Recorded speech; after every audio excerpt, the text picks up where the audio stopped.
what is really going on in Nigeria, especially with the youths? Why has life become meaningless to them that a youth will take a youth like himself, especially the female? Female are becoming an endangered set in Nigeria now. The story we hear these days is so scary, so sad, that I wonder how people, females back home feel. Welcome to my YouTube channel. My name is Auntie Aduni. If you're just getting to my channel on YouTube, thanks for subscribing. This is a very sad story, and it's about the rate at which females are being dismembered in Nigeria for God knows what. This guy you're looking by my side is Abdulrahman Muhammad Bello. Looking at him, you would think he's very innocent. Looking at him, you would think he's very religious and should know better. But unfortunately, this is not the story. This Abdulrahman Muhammad Bello that you are looking at butchered, buried unalive a female, dismembered her, put her in a bucket,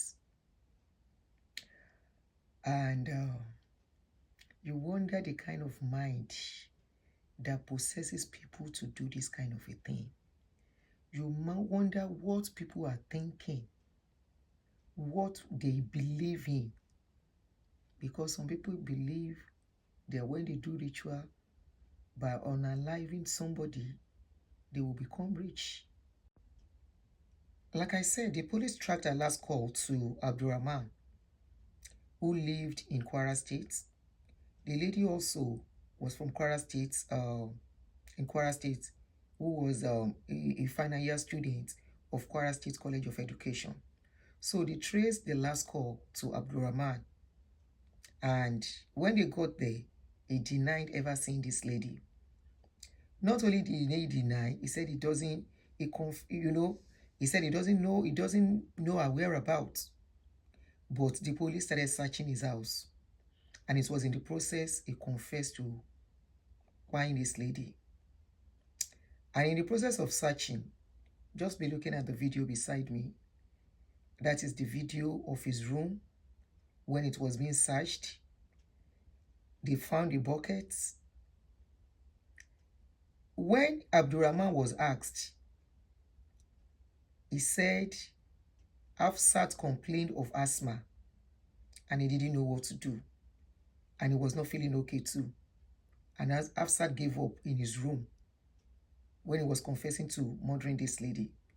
In the process, he said he didn't know what to do, and that was why he did what he did by dismembering Hafsat. Now, be looking at the video beside me. Like I said, he has a table like an abattoir. He has a bucket. Inside those buckets, in one of the buckets was where he packed Hafsat's body into after cutting them into pieces.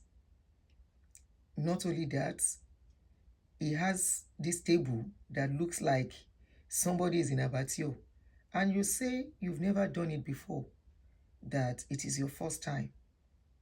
He said he has never ever done this kind of a thing while he was giving his confession. He said he's the firstborn of his family. There are 5 in the family, and he is the first.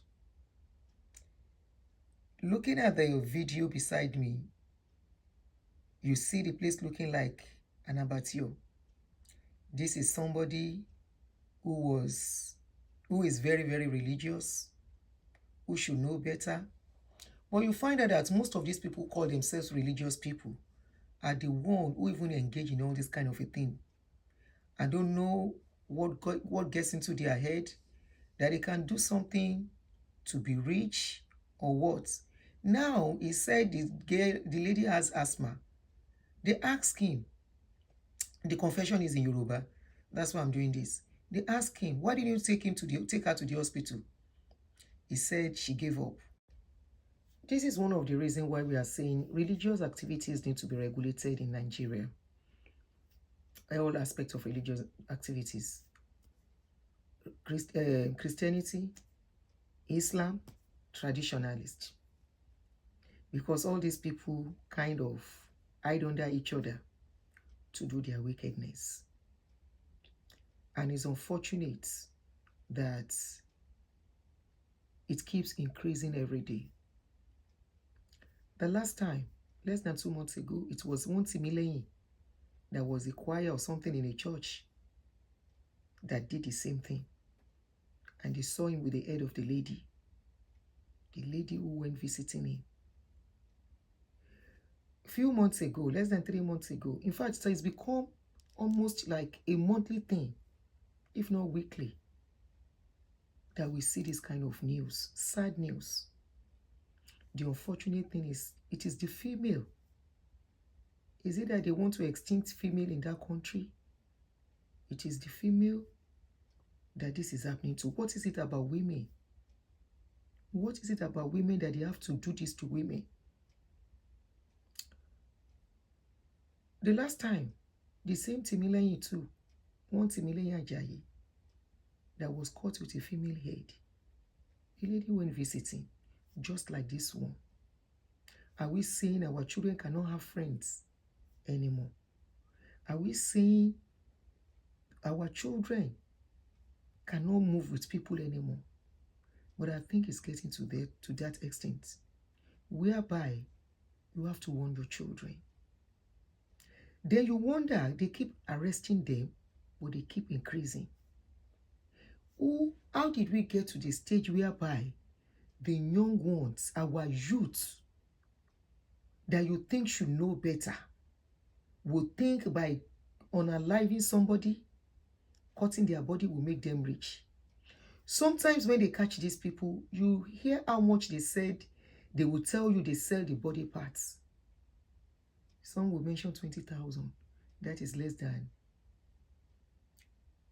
how much? $20, $15 for the parts of human being. That is not good. The rate at which we worship money in that country has gotten us to this stage. Nigerian government is looking the way pastors keep preaching about money, money, money, and money. The Islamic people too, they hide under Islam and they do all this kind of a thing. This is somebody that is into a very strict, strong Islamic sect, cult in that country, involved in this thing. You say somebody has asthma, and the next thing is to cut that person. Let's even assume the lady gave up in your house. What stops you from going to the hospital, rushing out to the hospital, or calling neighbors? Then what are you doing with table in that room? Before you can cut somebody, you need a cutlass. You need axe before you can cut somebody, not kaba. And from if you look at the video of that room very well, this is not the first time of this guy.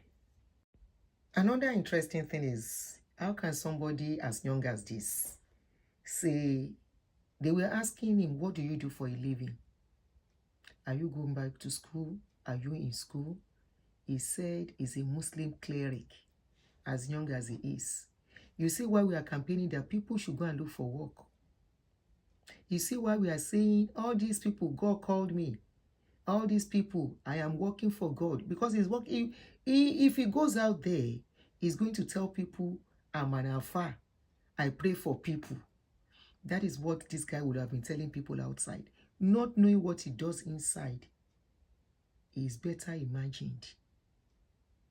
They ask you, what do you do? As young as you are, when you are supposed to be busy out there, you say the work you do is cleric work, alpha work. That is Muslim leader, equivalent of a pastor in Christianity, that will say, this is the work I do. Meanwhile, what many of them do underground are better imagined.